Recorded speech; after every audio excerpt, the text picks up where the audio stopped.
बहुत ही रोचक किस्सा है। महात्मा बुद्ध अपने शिष्यों के साथ बौद्ध धर्म का प्रचार करने के लिए अलग अलग गांवों में जाया करते थे।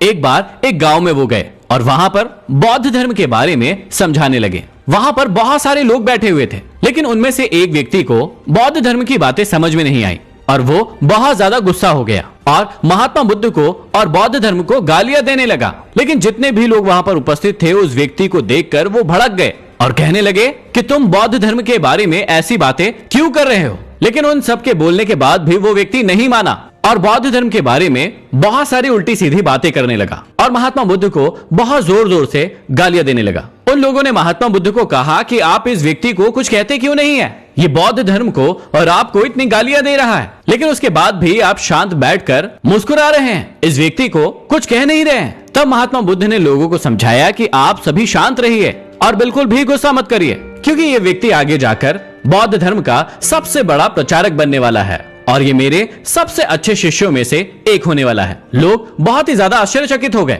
कि आज जो व्यक्ति आपको और बौद्ध धर्म को इतनी ज्यादा गालियां दे रहा है, वो कैसे आपका इतना बड़ा शिष्य बन सकता है, वो कैसे बौद्ध धर्म को इतना ज्यादा मान सकता है। तब महात्मा बुद्ध ने उन सभी लोगों को समझाया कि जब आप किसी घड़े वाले के यहाँ घड़ा लेने के लिए जाते हैं तो उसे ठोक बजाकर देखते हैं या नहीं देखते हैं, आप उसे चेक करते हैं या नहीं करते हैं। जब आप उसे ठोक बजाकर देखते हैं तो आप ये देखते हैं कि उसमें कोई छेद तो नहीं है, उसमें कोई खोट तो नहीं है, और सारी चीजें कंफर्म होने के बाद ही आप उस घड़े को खरीदते हैं। आप सभी सोचकर देखिए कि इतने कम मूल्य के घड़े को खरीदने के लिए आप सभी इतनी मशक्कत करते हैं, उसे इतना ज्यादा चेक करते हैं, उसकी त्रुटियां ढूंढते हैं। तो फिर कोई व्यक्ति यदि अपना गुरु चुन रहा है तो उसे चुनने का अधिकार है या फिर नहीं है? बिल्कुल है। आप सभी को भी अपने गुरु चुनते वक्त उनके गुण और अवगुण को देखने का पूरा अधिकार है।